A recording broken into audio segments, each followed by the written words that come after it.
মা কি বনাইছা? আহা কি বনাইছো তুমি কি খাবা? কি খাবা তুমি? পানীপুৰি।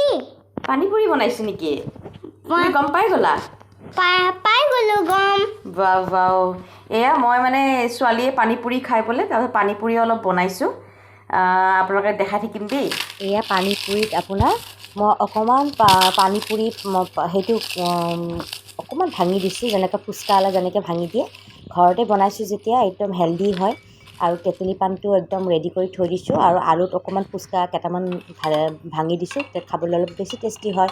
আৰু তেঁতেলী পানীটো অকণমান পানী দিব লাগিব, অলপ ঘন হৈছে তো তেঁতেলী পানীটো অকণমান পানী দিব লাগিব। বাকী ধনিয়া নাছিলে সেইকাৰণে ধনিয়া দিব পৰা নাছিলোঁ। আৰু এয়া ফুচকা অলপ গৰম কৰি পেলাই একদম ধুনীয়াকৈ ৰেডিমেড মানে। আৰু এইখিনি পূৰা ৰেডি, চাওকচোন কিমান ভাল লাগে ন। আৰু বাহিৰৰ ফুচকাতকৈ ঘৰৰ ফুচকাকেইটা খাবলৈ বেছিয়ে টেষ্টি হয় খাবলৈ একচুৱেলি। আৰু এয়া আৰু অকণমান টিভি চাই পেলাই একদম ফুচকা খাবলৈ আৰু বেছিয়ে ভাল লাগে ন। আৰু এনেকৈয়ে খাইছোঁ, আপোনালোকেও খাব নিশ্চয়। আৰু ভিডিঅ'টো কেনেকুৱা লাগিছে লাইক কমেণ্ট শ্বেয়াৰ কৰি দিব। আপোনালোকে ফুচকা খাব দেই। Bye bye.